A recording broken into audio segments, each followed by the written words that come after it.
Welcome back, fellow armchair generals. This is Gamer 1745 here with my continuing playthrough of Hearts of Iron 3 with Black Ice 8.6. Okay, well, we're going to continue here right now. Shoot, why did we do that? Let's get centered better.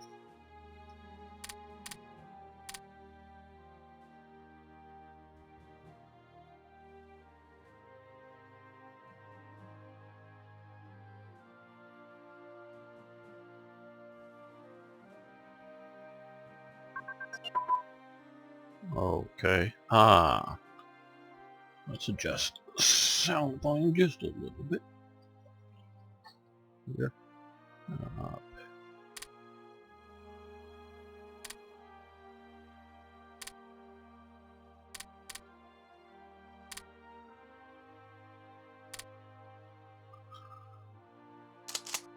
Okay, that's a little better. Direct fire unit training advanced. That's good. Very good, actually. But we're now in 37, just barely. We've got a lot of other important 37 technologies to do.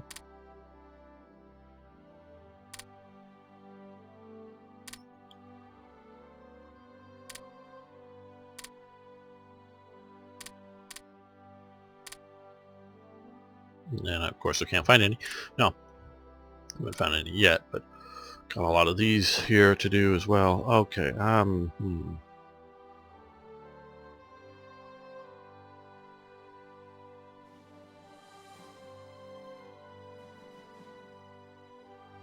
Let's go with the light bomber prototype here. Click.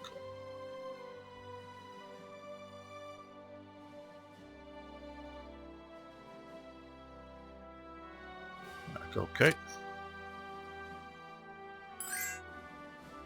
Yeah, sorry about all that jumping around.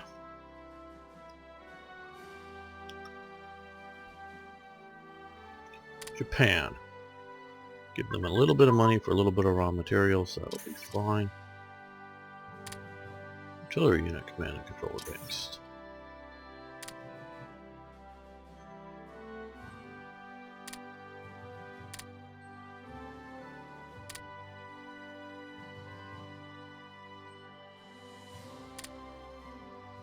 Got these, got that, good.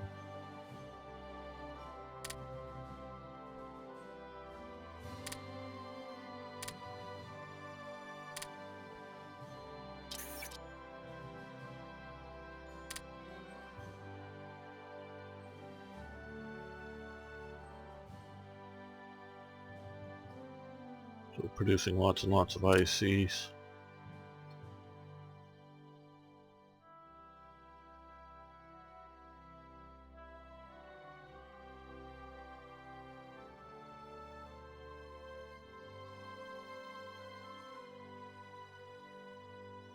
Now I've been thinking about playing some multiplayer games, streaming them on Twitch live. Have a couple of volunteers that may be doing it. Just if we can work things out and test some stuff. Might want a few more if people want to see about it. We're thinking weekend games or something, but would like somebody who... we like a few consistent people. At least I would like a few consistent people who were... how should I say this in a nice way? Oh, don't have much of a life and could be known to be available on the weekends or something. You know, that kind of person. You know, your standard Hearts of Iron player, I guess. Now, I know some of you actually do have lives and family and things like that. But, like I say, we're thinking about... I've been thinking about doing that, and I'm at least going to try and experiment with that. But I was sort of contemplating what to do, or, you know, this thing, and then I'm figuring, man, all the people that are going to likely play have studied my tactics, or at least my strategy, very well because of all these videos. Because that would suck. They would know what I'm going to do. or know what I think is best to do.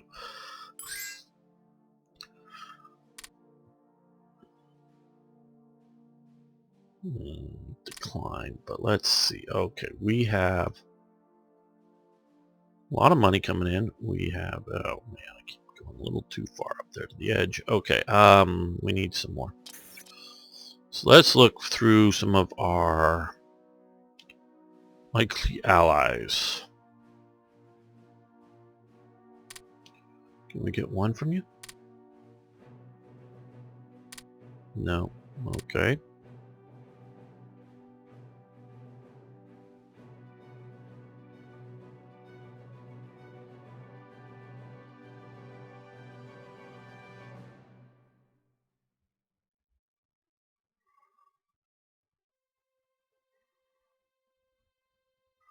Yeah, the Netherlands. We're going to take them sort of early, I would sort of consider it.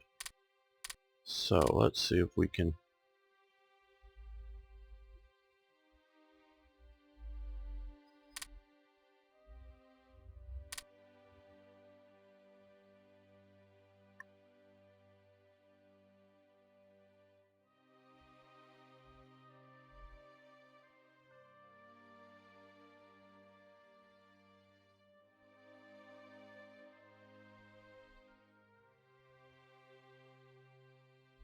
Of course, we have standbys like US or Britain.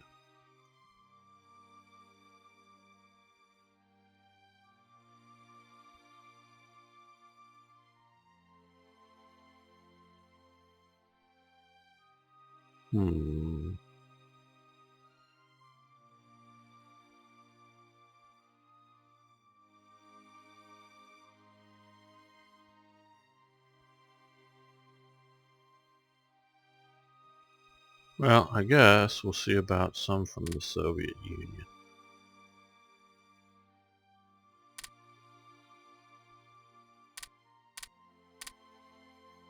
No, not quite that many. Let's just go with 9 also.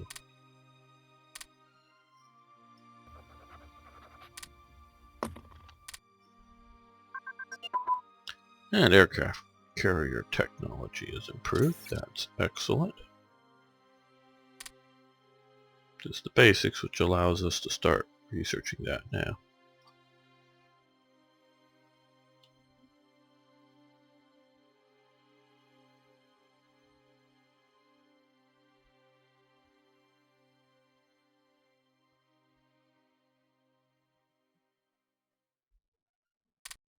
Well, I think we may have more important, more fundamental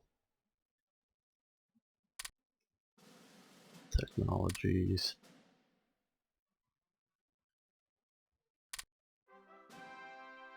Push a little bit.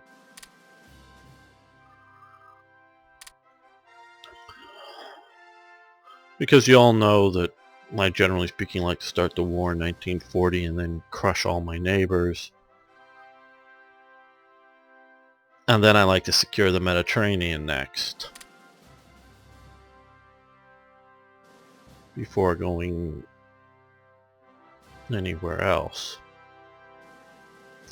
Now, I've thought it would be really interesting to see, if we have a British player, to see how they would fight the Battle of France. Would they,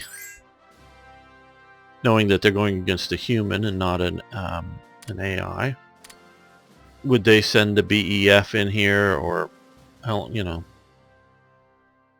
that type of force in and try to fight it out here? And could they stop a German overrun? But let's just, for the sake of argument for the moment, go, no, we know they couldn't stop a German overrun. Just maybe sheer size of the Wehrmacht coming over. Would there be any usefulness in battling it, other than simply the, I guess, the fun of it, the historicity of it? Even if they believe that ultimately Germany is just going to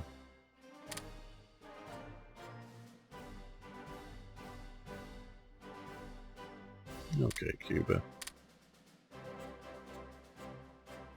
No, thank you. You know, is there any benefit in fighting there if they're just going to get overrun anyways? And let's just, you know, so so maybe they just let it fall without loss. Or do you go in and fight and try, whether you think you're going to win or not? How do you time the Dunkirk, if you will, the withdrawal? Yes, you may have energy. How you doing? You're doing pretty well. Now, how do you time the withdrawal, getting out, keep from being too badly cut off? Sure, Netherlands, you can have some more supplies. Italy, give them money for rare materials. Okay. So that's an interesting question. I know against an AI, I would definitely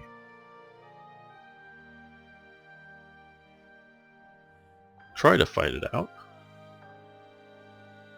Don't know if I would with a human.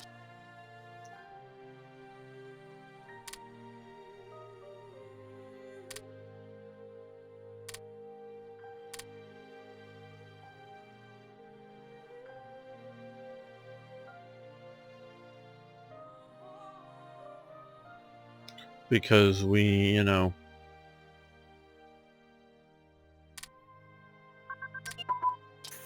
we sort of know the El Alamein situation here of a fortified province that you can get in and try to hold the Mediterranean and suck everything down, you know, do all, you know, go for that and try to hold there. That would be different. Okay, we're going to go for the seaport level, which is not the Anschluss, which will happen eventually here, but so until May 37, yeah, we'll have that hit, increasing our seaport levels. And do we continue to research seaport capabilities?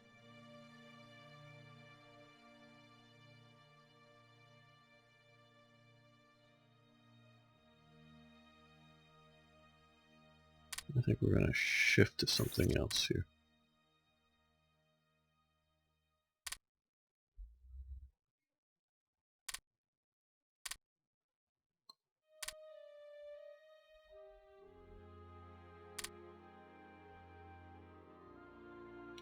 Air launch torpedoes, since we're going to be using lots and lots of nav, air, and flying boats, so we want to research that.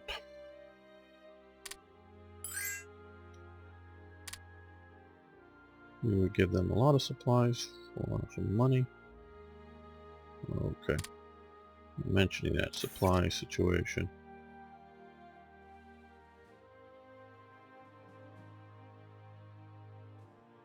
Let's lower this down, even though we just bunch more.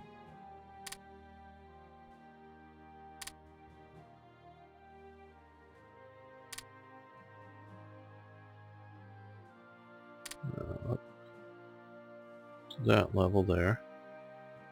That's good.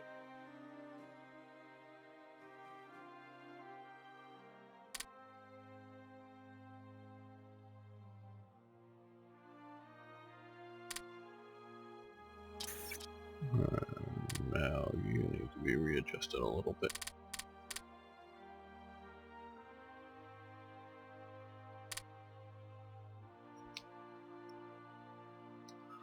Because I was sort of thinking about house rules. Not that I wouldn't want to play another country, but because the streaming sessions and whatnot, it would be to a point for entertainment and everyone likes to see Germany be played, I would sort of require to play Germany on that game.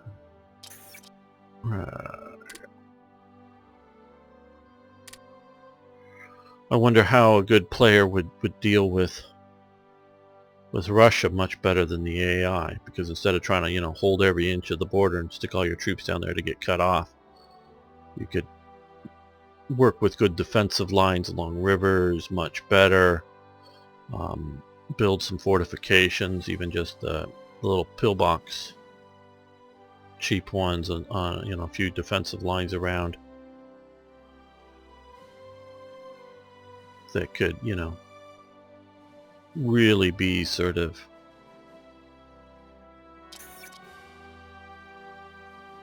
key elements. Okay, they're coming. That could be fun to play against, I would.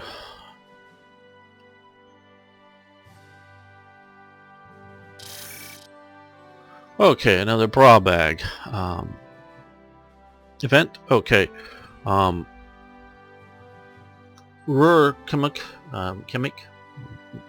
Chemical, I presume. Benzene, AG is another thing. Okay. Undertook in 1934 construction of a plant of 100 tons. Okay, so plant of 100 tons of oil a year. Observation. Motor oil and lubricating oil. The factory specialized. Acid, copper, okay. These are talking about there were two different methods of creating liquefaction, if you will, liquefied coal to create various fuels, whereas this is motor oil and lubricating oil, which is different than gasoline, but equally is important, because all the machinery turning to produce all of the weaponry spread throughout Germany, you need lubricating oil, or that all immediately grinds to a halt. Don't matter how much electricity from coal or from dams. Never forget the dam busters, missions, that Germany got there. You got to have lubricating oil for all of those machines, including the things that generate the machines that generate electricity need lubricating oil. And motor oil type stuff for all of the tanks, aircraft, as well as the fuel oil as well. So they all needed to, and used up lots of that stuff. So we can expand the plant, because this is already in existence from an earlier event that we put in there, because we put the 34 stuff in there. Or we can go no need. We have the energy. We have the metal. We have the supplies, and a little bit of manpower. We can afford it. I know we're just at 800 right now, or barely there. Lose a little energy, because that's converting the energy from energy to rare materials, which is the rare materials is sort of the oil and the crude oil. So yes. Okay, hydration work, Pulse AG. In 1937, IG Farben, Romania OSAG, and Deutsch Amerikanische Petroleum Geschäft founded the Hydrowork Pulse AG synthetic plant. By 1943, this facility produced 15% of German synthetic fuels. Should we build it? This is up in Seton, up here near there. Should we build this? Now this is all, I do believe all of these events, because I say I believe because it's been a while since I coded it, but at least a bunch of them you need to, well, a bunch of them, you need to have the 4-year plan in operation to get them. So we again lose some energy in Seton, but we gain other important things. So yes, we want to do that. Okay, exploratory oil drilling. The Reich has very limited known reserves, most of which are in northwest Germany. They're still there to this day, and I don't know if they've gone back at them. They should, because of the new fracking processes. Probably get a lot more oil out. In the coming war, we need to deal this. These are the like 3 companies that they set up, or that were already there, but to do some more exploratory drilling to see if they can, identify new oil reserves in there, so we can start drilling, or we need more weapons. Now, I know how the event is coded. I think I said this in the past, but not absolutely sure. You don't find any new additional oil, because they didn't, because there was none. Like I say, to this day, to the best of my knowledge, all of the known fields were already known.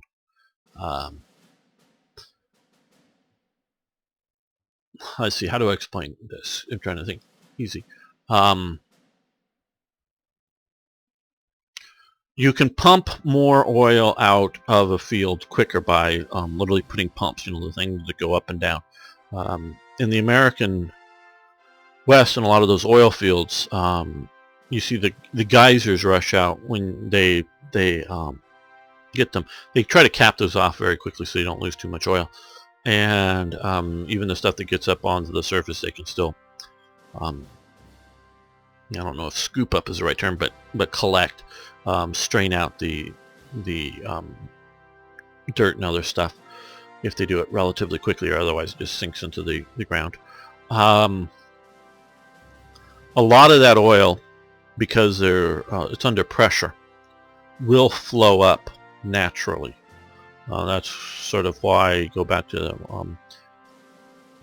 classical times. You find oil on the surface. It's just sometimes it's a bit more tarry, sometimes it's a bit more sort of kerosene-like or whatever, that's just coming up through water.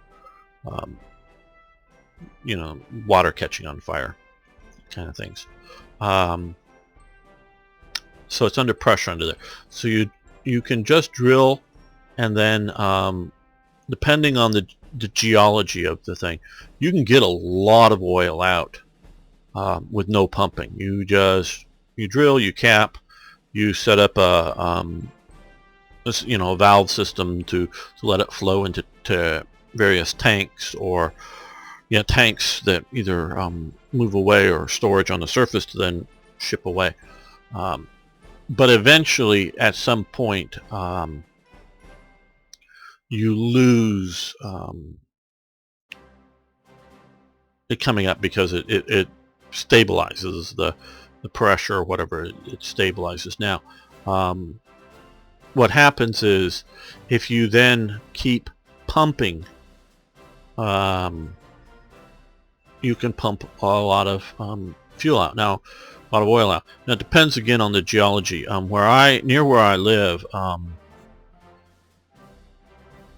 there still are a bunch of oil fields out there, and they pump some out so much that the land subsided like 10 feet or more, just went down, and it's all sort of coastally oriented. And so what they learned, and this is back in like the 1950s, and they didn't know all this back in the 1930s, where it would do, is that if you really started, again, it depends on the geology, because there's various different geologies under there, but particularly if it's shallow, particularly where the oil is, and particularly if it's spread out along, the ground will go down. You need to put something back into it. So you need to pump in water is sort of the basic thing. And what's good about pumping in water is that, and this is now, this is very much below the where the oil is deeper than where you normally get water for hand pumps, or in houses and most water flow. You put it down in there, but the oil will continue to float on top of that water, so it actually sort of helps in getting the stuff out.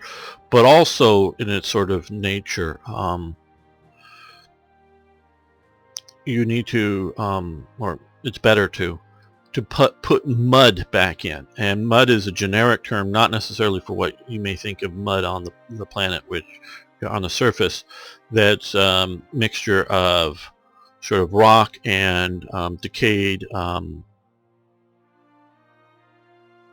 organic material, which could be animal poop, decayed bodies of animals, trees, that which makes oil eventually if you put it underground long enough and cook it down there, because it needs the pressure. It won't happen on the surface. So everyone colloquially says run out of dead dinosaurs, because it takes a long time. What it is more of a powdery type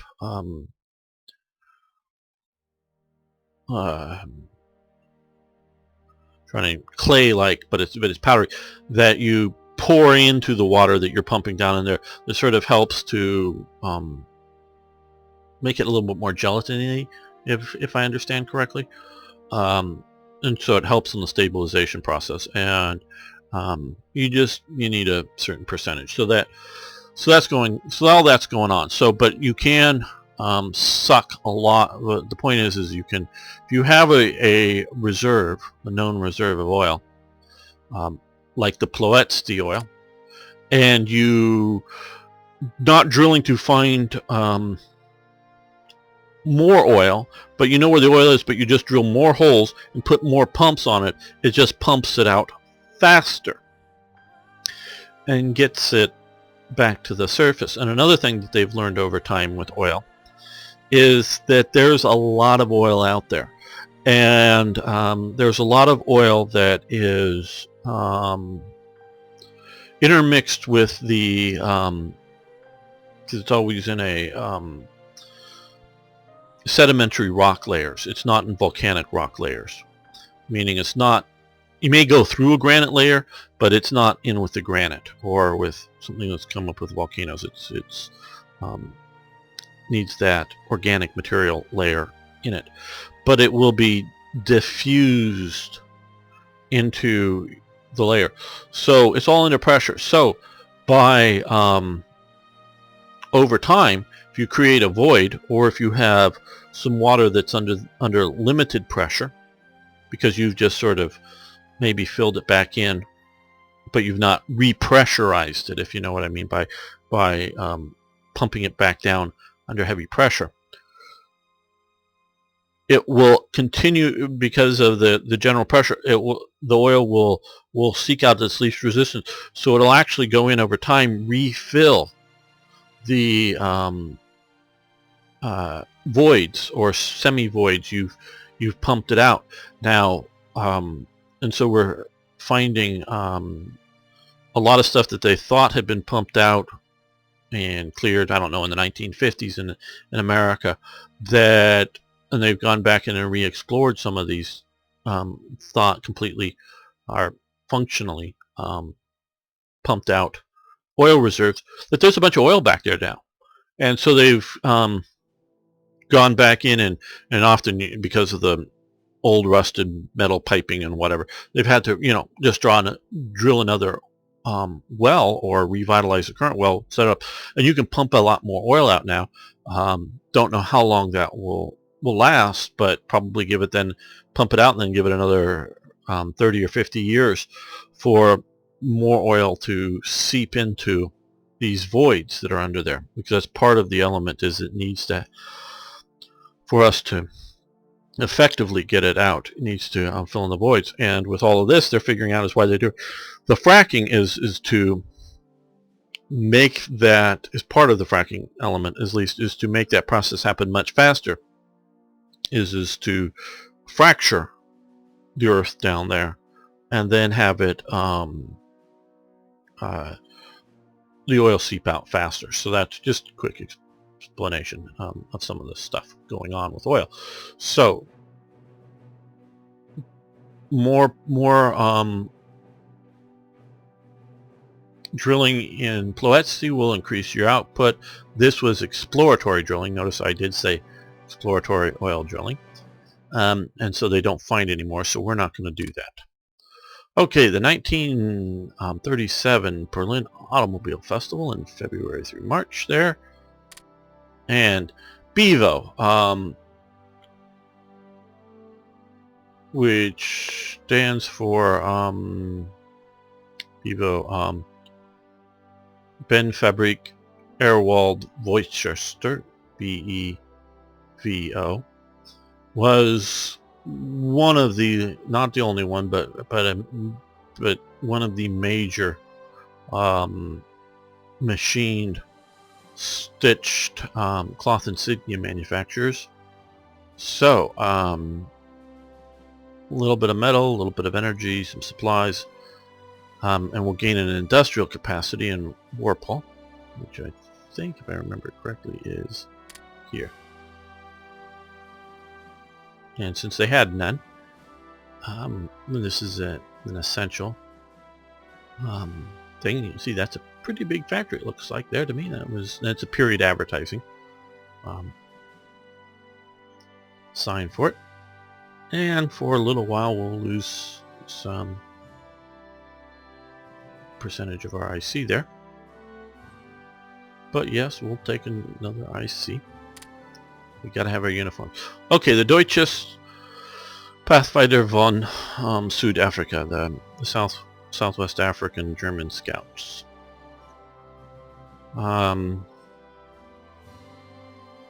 It's quite a bit of money.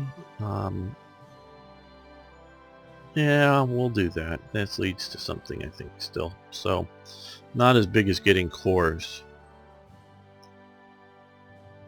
But this is part of the remainder of people left behind when Germany gave up the colony. Okay, the 280 centimeter or 28 centimeter, 280 millimeter Schwer Bruno cannon. Yes, we'll take that. Air bases for West Germany. Absolutely, we're going to take that. And remember, as they want to come down here. Remember, when all of these are built, all these air bases, they increase the practicals for the, we're going to let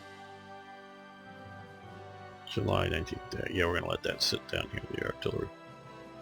That's low priority.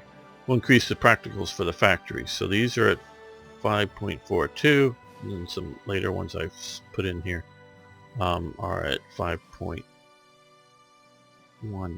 So let's see. Oh, and I need to adjust this some more. I just hate seeing the red. Doesn't, teeny little bit doesn't really matter. Just I don't want to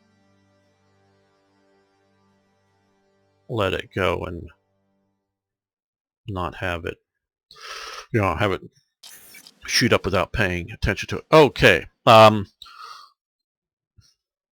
Luna Works. The Luna Work was a large plant which produced synthetic gasoline through coal liquefaction. It used lignite as the raw material should we build it. Again, it's one of the different knives. I'm not that technical, and when I read things I sort of remember them for a while, but don't for too long. Bunch more supplies, energy, lose some manpower. We don't get the manpower back. That just considers manpower running the factory. But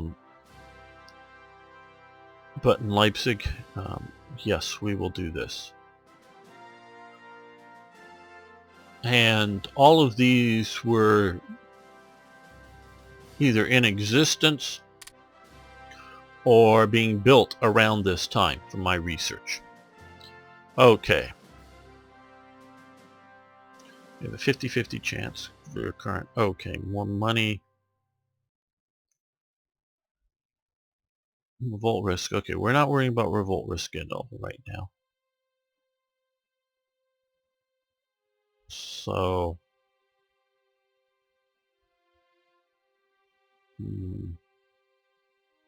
supplies. Territory pride we don't need right now. Recruiting time, we still don't need too much. So we're going to take the gamble here. May kill some more money in there, but we'll see how well our government works. And again.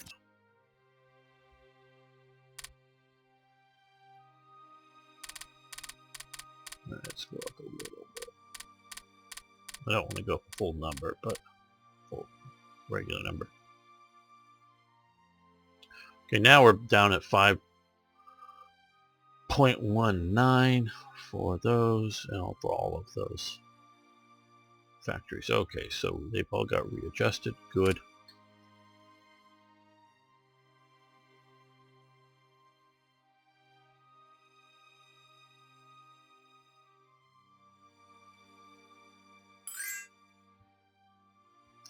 And the Soviet Union, we give them fuel for money. Okay, fine. I can use some fuel. We could use the money. Okay, Harsh troops. Slightly different spelling than standard German from my understanding. Some of that. Use some of the Swiss. So this is because we are supporting it. This is their version of the SA. They sort of get banned. You can see all political uniforms are banned in Switzerland in 1936. So, and part of what I did was just space some of these things out. So the Harsh troop still exists. They just don't get to wear their uniforms, but they're marching around doing their thing. And you know what's that? For 30 people, 40 people, somewhere in there. May go a little beyond the camera shot, though I don't know. They're definitely not in the tens of thousands, for sure. I do think they get, and I don't have good numbers, but in the thousands, which, you know, 2,000, 5,000, I don't know, people that would be described as Harsh troops somewhere in Switzerland. And so that's, you know, for a country the size of Switzerland, no huge mass movement. It isn't millions of men like there was in Germany for the SA, but it's still a significant element there going. Okay, submarine, long-range submarine classes advanced. That's good. Okay, so we're already in the red here. And that was that one. Okay.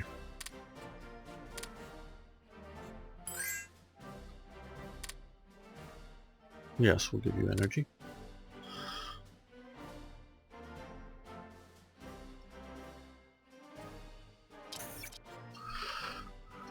SA Man, another event from the SA event chain. It's just basically the SA newspaper. I believe it was published more or less until the end of the war. But you can see what the copies look like. That's a metallic porcelain. They sort of call it porcelain on metal sign of advertising for it, and an advertising poster for it. So just see again, see what it was like to be alive then. I liked it. I understand because I do it all the time here.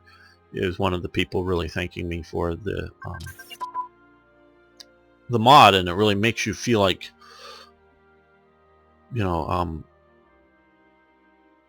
living in that time, or exactly, I forget what he says, but then he went down and re-edited it, but not in a creepy or bad way or something like that, but, you know, just get the feeling of being alive then, if you know what I mean, or something like that. I understood that, you know, he wasn't like, oh yeah, I get to like feel like I'm a cool Nazi or something. It just feels like what it would have been like to live there. Okay, we're gonna stop that so that we're not pushing out of currently, and just National Settlement Agreement is what it's called. February 10 or February 18th. A while for it to 1937. So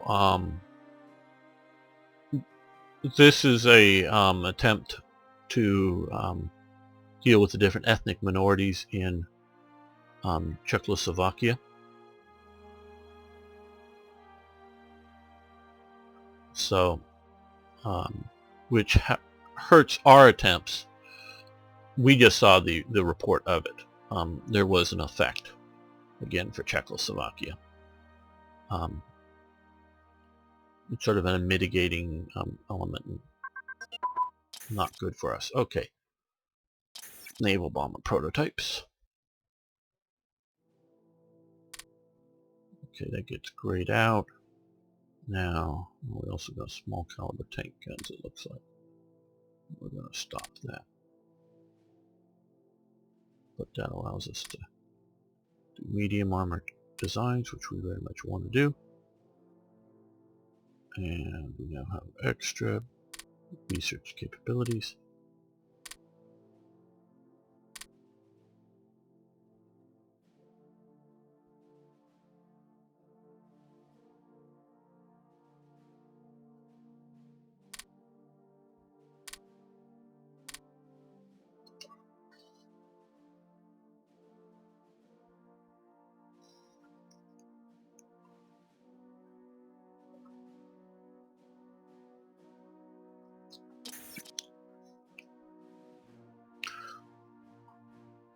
Okay,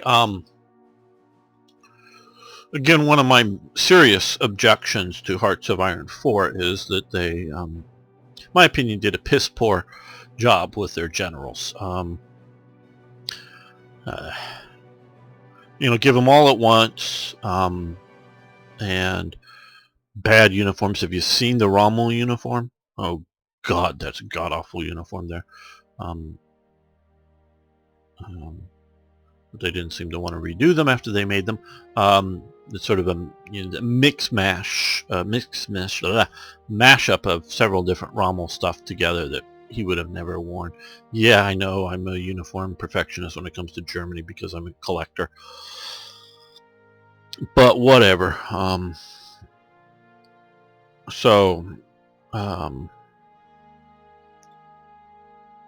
But which is, this is Oberst Erwin Rommel, and this is happens now in 37 and not in 36 or before, because first published in 1937. I don't know if I have a particular date that it was published in first. I mean, I maybe dig that up, but it doesn't really matter.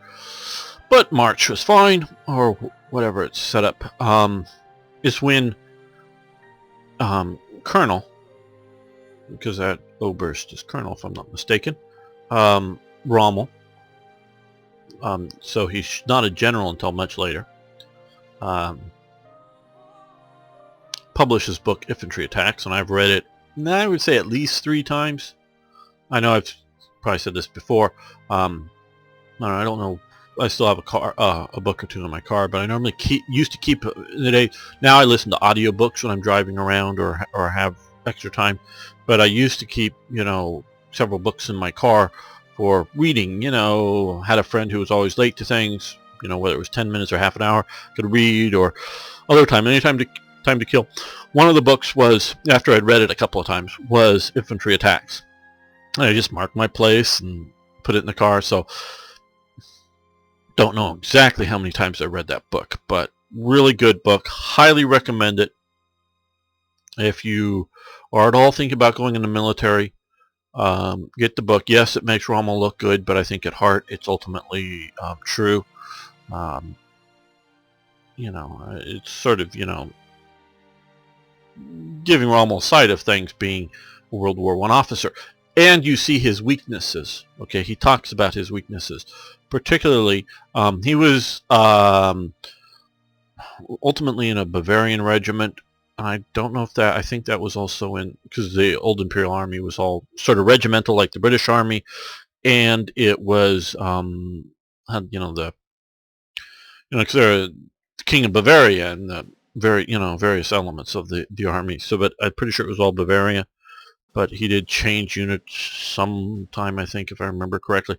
But he was involved in the the sort of Schlieffen Plan invasion of France. And he got to where he couldn't eat anything at all, and it was really harming him. And I think it was all mental, and I think it was not a sure, there was an element of it, fear I might die, but I think it was, from what I've read, a lot of particularly officers have, is fear I might screw up. I'm sure part of it is screw up and get people killed. Part of it is screw up and failure to be a hero, or failure to get promotion, or whatever. I'm sure various things like that.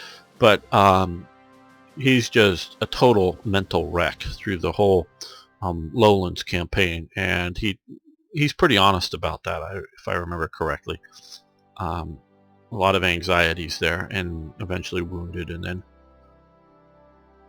after recuperation ends up going to the Romanian front and then other places, so in the Italian front.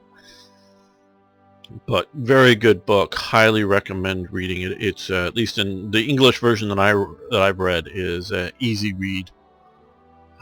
Don't know how it reads in other languages, or how it reads in German, of course. But if you're at all thinking about that sort of career, and it could be mountain infantry attacks, almost, especially. I mean, Low Countries has nothing to do with mountains, but talks about the mountain warfare and about how they operated.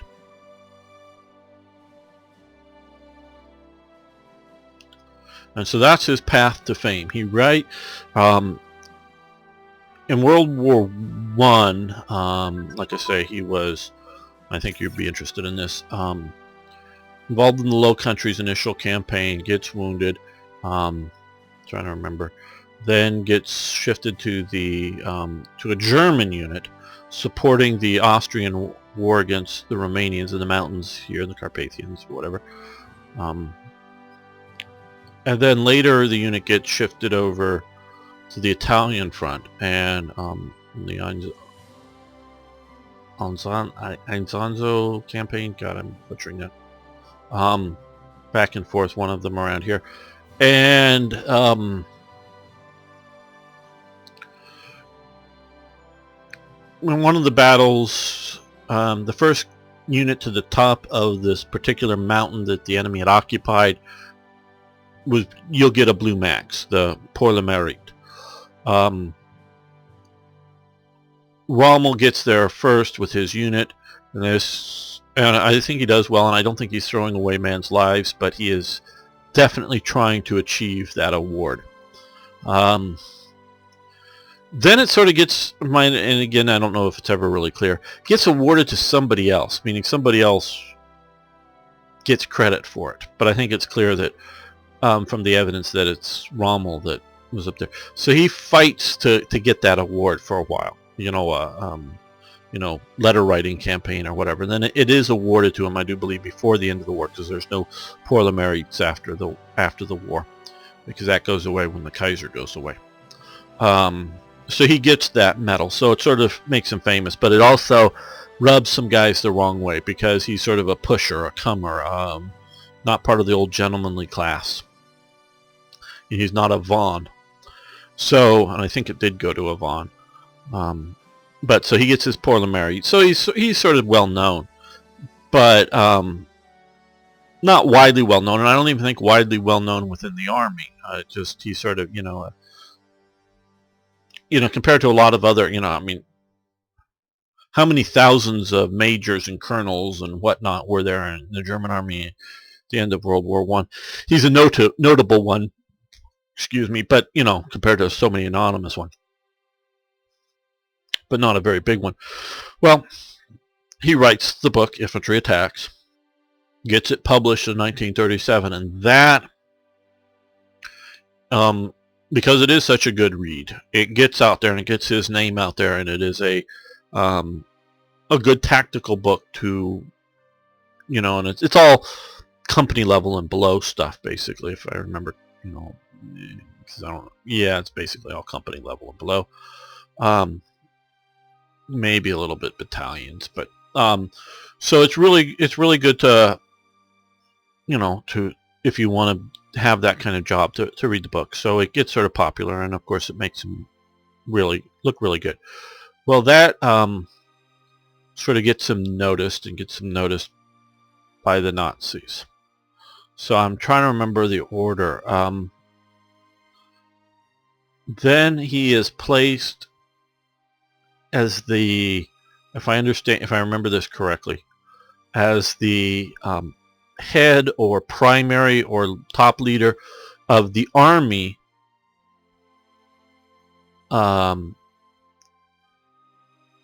for liaison with the Hitler Youth. So he's not in charge of the Hitler Youth. They're, what is it, Axman or whatever is in charge of the Hitler Youth. But he's in charge of sort of the German army's support for the military training of the Hitler Youth, if you will. And he's in charge of that. Just administratively, he comes to very quickly despise the Hitler Youth. He really thinks they're creating a bunch of I don't know, brutal barbarians, maybe is his term or something like that. But a bunch of thuggish kids. It's he really has a negative reaction to the culture of the Hitler Youth for the boys. He really dislikes it. He's not very pleased by that appointment. He gets appointed to from there he gets appointed. He's still just I believe a colonel.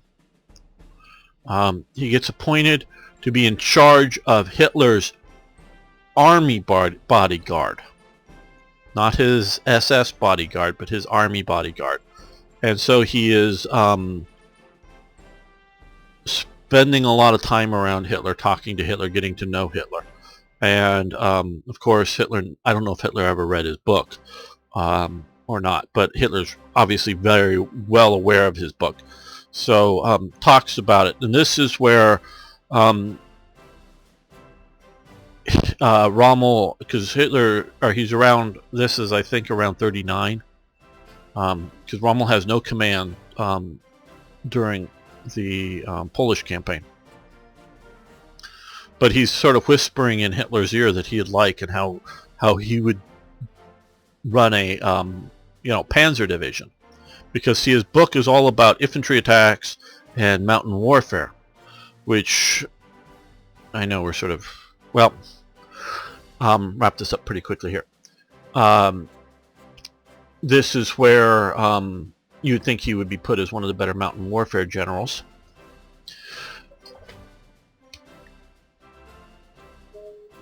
And given that sort of command with that notoriety. But because of his association with Hitler, he convinces Hitler that he would do really well commanding a Panzer division if he'd only get him that. And basically, my understanding is Hitler has the word word with the right person, and he's been put in charge of a Panzer division for the invasion of France from Hitler. And if you note the Panzer division he's put in charge of is the 7th Panzer Division. And I've often wondered about that. It is a Panzer division equipped with Czech tanks, or a lot of Czech tanks. And I think some 35Ts even, but I'm not sure on the 35Ts. Maybe that's more the 8th Panzer Division, I think, maybe, but definitely 38Ts. And there may be some German types, Panzer 2s and Panzer 3s, but not many at all, if there's any. And these Czech tanks were definitely seen as superior to Panzer 1s and 2s, which made up the bulk of the majority of the German tanks on the the attack into Western Europe. But even though those made up the largest numbers, it was clearly seen that the Panzer, particularly 3, that was the main, Panzer 4 was just a handful of tanks, a handful of support tanks. So it was the Panzer IIIs were the thought to be the good medium tanks, and much better and much more people wanted to command those tanks, and saw that the Czech tanks as inferior, which they are considerably inferior to the Panzer III. So I think it was, the other guys got the good divisions. He got that because he was sort of new to the Panzer Corps. But as we know it, it becomes known as the Ghost Division because it's everywhere as it's moving across France, and he's doing it remarkably well. And if you look at his, I talked about his pushing hard to take, and I forget which mountain it is, but one of these in here, one of the peaks that the Italians were holding. And he was definitely trying to earn the medal in doing so. But he was right up there in front with his troops. Just as likely to be shot as any of the other troops. So it wasn't him back at the company command post telling his, platoon commanders, platoon leaders, you got to hurry, got to move faster. And then as the command post moves forward, no, he's up there with them, leading them, attacking with them. So he personally is brave and taking as much or any more risks than any of the other soldiers under his command. So there's definitely the ambition there, but it is it's not a maybe callous, but it's not a one that he's not risking himself as much as anybody else to achieve. But so that's sort of the story of Rommel up to this point, and this is something that is not talked about a lot about Rommel. That's why I thought you might like me to take the time to talk about him. So as you can tell, I'm a fan of Rommel's. I do think both Guderian and von Manstein were much better. Well, were better generals. In my opinion, it's Guderian number one of the German generals. Manstein number two. Maybe Rommel 3, but Rommel definitely not. And you can maybe argue some of the other German generals were better. Definitely Rommel's better than von Rundstedt and some of the others. But the reason I rate Guderian the highest of the German generals is because he both was a theorist in organizing up, the sort of modern mobile warfare, because there were others that organized that up, or the thoughts. B.H. Liddell Hart and J.F.C. Fuller in Britain were two that were both army officers at one time or another, but neither of them were great military, field leaders. Might have been if they had been in the right commands at the right times. We won't know this because they were, if I'm not an expert on either one of them, I think they were both in World War I, but we can go into sometime when we talk about Britain, and they held no commands in World War II. And so they were more theorists, and where Guderian was a theorist. Plus, he was also one of the best, if not the best, operational, in the field commanding general. So it's the combination of the two that he came up with the theories, wrote the books, and then also along with that, now he was sort of in a subordinate position in the early stages of it. Not just wrote the books and came up with the theory, but then trained up the German mobile warfare concept. So he did that. So all of that combined is why I put Guderian as the best. Manstein is really good. He obviously planned the Fall Gelb, the the actual attack on the West, and it worked brilliantly. That's different than being a theorist. It's a really good planner. But he was also, you can look at some of his stuff in the East, he was also a very good field commander as well. So sometimes you get people that are, really good out there in the fields, but aren't, shall we say, as far-sighted in planning kind of thing. So I sort of look at that as sort of a two-edged thing with him. Is why they're both up there. And of course, but the legend of Rommel now. See, that's what, Rommel made his, well, always were fighting the Western Allies through the war. He never fought in the East. So that's why he's well known. Okay, well, I think that's where we're going to end this episode. I want to thank you all for watching. I want to thank you for liking the videos. I really do appreciate that. And please post questions, comments, suggestions, ideas, and if any of you are looking things up about Rommel and want to post links to better or more correct information about him, please do. Happy to have you do that. See you next time for more Hearts of Iron.